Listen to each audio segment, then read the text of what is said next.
G'day guys, M8T5 here, and today I'll be reviewing Dynasty Warriors 8 Xtreme Legends. So Dynasty Warriors 8 Xtreme Legends is a slash-em-up, beat-em-up game which is developed by Omega Force, which I reviewed on the PlayStation 4. This is yet another sequel to a long-going series that has spanned over 8 games that all have their own expansions and spin-offs. Xtreme Legends for the PlayStation 4 is an expansion to Dynasty Warriors 8 and contains all of the original content from that game, but adds even more from new characters, additional story modes, etc. Now the story in this game is expansive. There is even a glossary in the main menu with lots of research explaining all of the different kingdoms. But the real bottom line is that the game focuses on the stories and battles of 3 Chinese empires and more as they battled each other to win over the land, but of course this is the very simplified plot explanation. Now I used to play a couple of these games back in the old days on the good old PlayStation 2, but as each sequel came out I sort of started to realise that I was really playing the same game over and over again. So since I haven't played a Dynasty Warriors game in so long, I actually decided to go back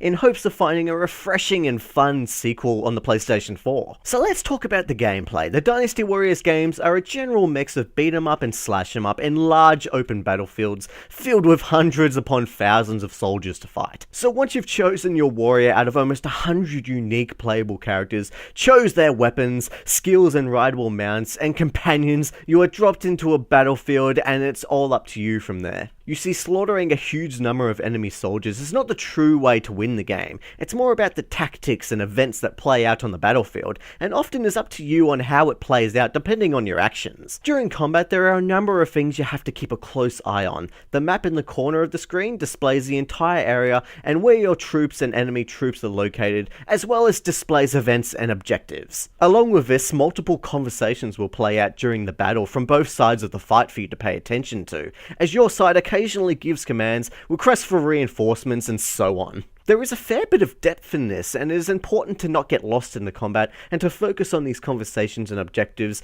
as they are generally how you win the overall battle. The combat itself is pretty solid. You have 2 attack buttons, along with up to 3 different special attacks known as Musu attacks. Well, if that's how you pronounce it. If I say something wrong, that's just me.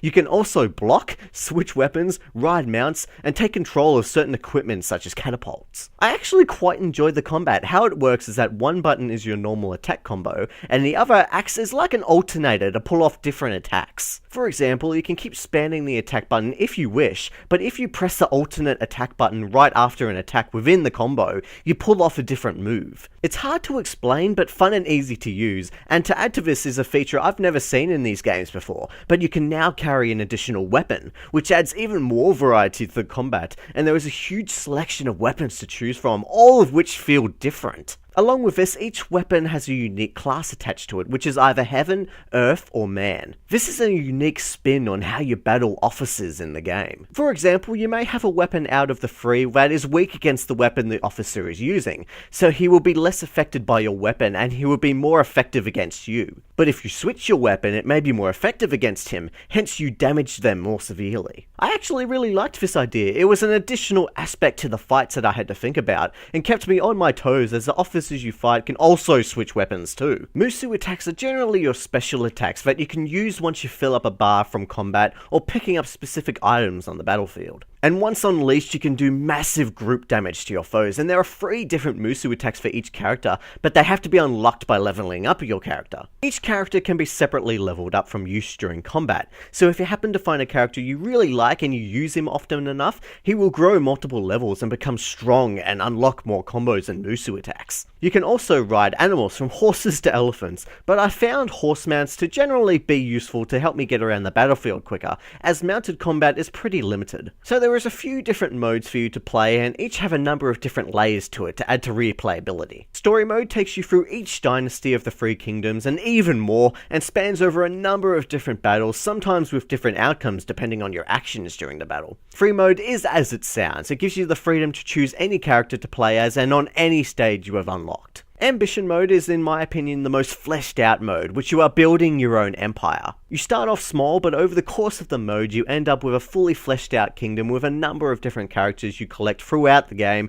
and also different facilities for you to upgrade. Ambition mode is generally a lot of battles put into one, which you can choose 4 different battles to choose from each time, all with different goals and rewards. Rewards can be fame for your character and kingdom, allies for you to recruit and build an army, and materials which are used to upgrade and improve your facilities within the kingdom. There is quite a bit of detail and content in this mode, and it's probably my favourite mode in the game, as it feels like it's your kingdom you're building and fighting for. The last mode is challenge mode, which is pretty much a number of different challenges for you to complete for high scores and online leaderboard positions. These challenges can range from defeating a certain amount of enemies within the time limit to speed runs of levels. This is probably the most pointless mode of the 4, but it is generally fun and gives you a worthy and entertaining challenge. Oh, and not to mention, every single mode in this game is online and local co-op, which is a fantastic idea and is rarely seen in games these days. So after all the praise and everything from this game I've said so far, let's get to the downsides, because there's a few of them. The first major problem I have with this game is the visuals. Usually I'm not really bothered by visuals, but for a PlayStation 4 game,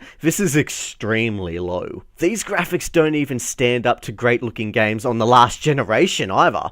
Sure, the cutscenes are actually pretty well put together, but the graphics overall are just disappointing. Not only this, but I was extremely disappointed with the frame rate issues I experienced with the game, especially during split screen multiplayer. When there are a lot of things going on screen, the game would slow down quite noticeably, and this didn't just happen to me in multiplayer, but even occasionally during single player. It was just a huge shame to see these kind of performance issues for a next-gen title with extremely underwhelming graphics. It just was not a great visual experience. Along with the dated visuals, the movement controls and design of the battlefields feel very constricting and consist of a lot of tight paths and invisible walls. Along with this, the combat in general can become repetitive. It can be fun at times, and there's more depth to this version of Dynasty Warriors than I remember, but in the end, the combat is exactly the same as in previous games. And that is probably the main problem of this game in general, is that it really hasn't changed since the PlayStation 2 days. Every sequel of this game is generally the exact same game with a new coat of not very good paint,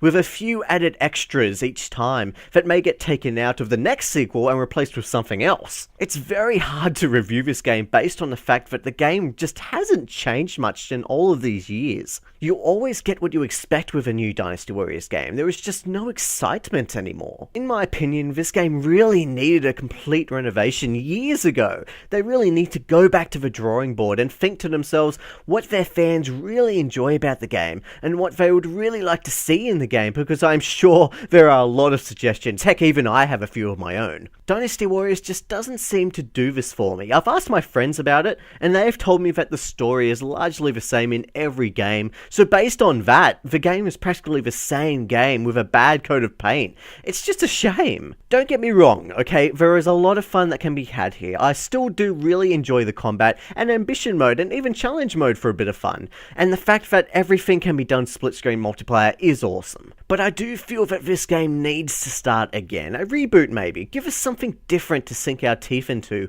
besides spin-offs, because I don't think I'll be coming back to the Dynasty Warriors series until this happens. So overall, I'm going to give Dynasty Warriors 8 Xtreme Legends a 6 out of 10. This is purely based on the fact that there is so much content which will keep you going for a long time, and I actually really do enjoy the combat and the strategies to the battles. It does feel like these games are only made for hardcore fans of the series, but I think newcomers can easily jump into one of these games and have a fair bit of fun. The negativity from me is just based on the fact that the game hasn't changed in a long time or never. So there's a lot of fun to be had here, but come on guys, it's time for a new Dynasty Warriors revolution. So did you guys enjoy Dynasty Warriors 8 Xtreme Legends? Are you getting sick of the fact that you're pretty much playing the same game over and over again? And if you have any questions about the game, remember to leave me a comment down below and I'll get back to you.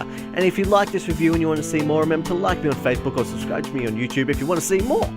And thank you guys for watching my review of Dynasty Warriors 8. It's a fun game, but it seriously needs a reboot or something new. I don't think I'll be playing another one for a while until this happens.